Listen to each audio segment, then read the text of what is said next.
പൊതുമേഖലയിൽ നയം മാറ്റത്തിന്റെ സൂചന നൽകി CPM-ന്റെ നവകേരള രേഖ. പുനരുദ്ധരിക്കാൻ കഴിയാത്ത സ്ഥാപനങ്ങളിൽ പൊതു സ്വകാര്യ പങ്കാളിത്തമാകാമെന്നാണ് രേഖയിലെ നിർദ്ദേശം. വികസന പദ്ധതികളിൽ നിന്ന് സെസ് ചുമത്താനുള്ള സാധ്യത പരിശോധിക്കണമെന്നും എല്ലാ സൗജന്യങ്ങളും സമ്പന്ന വിഭാഗങ്ങൾക്ക് ഉൾപ്പെടെ നൽകണമോ എന്ന കാര്യത്തിൽ ആലോചന വേണമെന്നും രേഖ നിർദ്ദേശിക്കുന്നു. വീട്ടമ്മമാർക്ക് പെൻഷൻ നൽകുമെന്നും ക്ഷേമ പെൻഷൻ വർദ്ധിപ്പിക്കുമെന്ന് നവകേരള രേഖ അവതരിപ്പിച്ച മുഖ്യമന്ത്രി ഉറപ്പ് നൽകുന്നു.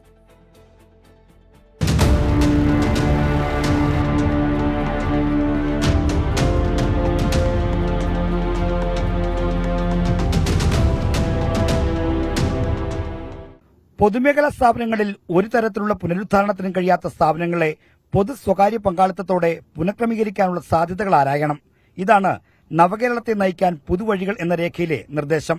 താൽപര്യമുള്ളവർക്ക് നടത്തിക്കൊണ്ടുപോകാൻ വ്യക്തമായ നിബന്ധനയോടെ കരാറിൽ ഏർപ്പെടുന്ന കാര്യവും പരിശോധിക്കാവുന്നതാണെന്ന രേഖയിലെ നിർദ്ദേശം പൊതു സ്വകാര്യ പങ്കാളിത്തവും കടന്ന് സ്വകാര്യ മേഖലയിൽ എത്താനുള്ള പാതയാണ് തുറന്നിടുന്നത്. ഇപ്പോൾ പൊതുമണ്ഡലത്തിൽ ചർച്ച ചെയ്തുകൊണ്ടിരിക്കുന്ന നയകാര്യങ്ങൾക്കപ്പുറത്തേക്ക് പുതിയ കാര്യങ്ങളൊന്നും കൊണ്ടുവരുന്നില്ല. കേന്ദ്ര സർക്കാർ ഏർപ്പെടുത്തിയിരിക്കുന്ന സാമ്പത്തിക ഉപരോധത്തിന്റെ പശ്ചാത്തലത്തിൽ നമുക്ക് ഇത്തരത്തിലുള്ള കാര്യങ്ങൾ ചെയ്യേണ്ടി വരും.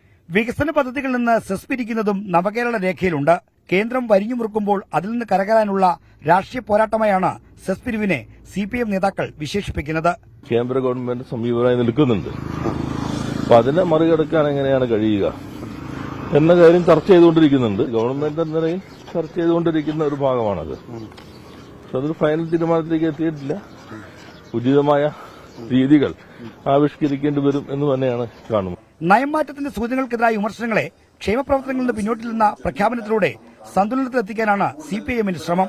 ക്ഷേമ പെൻഷൻ തുക വർദ്ധിപ്പിക്കും, കൃത്യമായി വിതരണം ചെയ്യും, വീട്ടമ്മമാർക്ക് പ്രത്യേക പെൻഷൻ എന്ന പ്രകടനപത്രികയിലെ വാഗ്ദാനം നടപ്പാക്കുമെന്നും രേഖയിൽ ആവർത്തിച്ചിട്ടുണ്ട്. പൊതുമേഖലാ സംരക്ഷണം എക്കാലത്തും CPM-ന്റെ പ്രധാന മുദ്രാവാക്യമായിരുന്നു. പൊതുമേഖലാ സ്ഥാപനങ്ങളുടെ സ്വകാര്യവൽക്കരണത്തിനെതിരെ പാർട്ടി ശക്തമായ നിലപാടുമെടുത്തിരുന്നു. ഇനി അതെല്ലാം പഴങ്കഥ. പാർട്ടിക്ക് മുന്നിലുള്ളത് നയം മാറ്റത്തിന്റെ പുതുവഴികൾ. കൊല്ലത്ത് നിന്ന് അഭിലാഷിനും സതീഷിനുമൊപ്പം R. ശ്രീജിത്ത്, 24.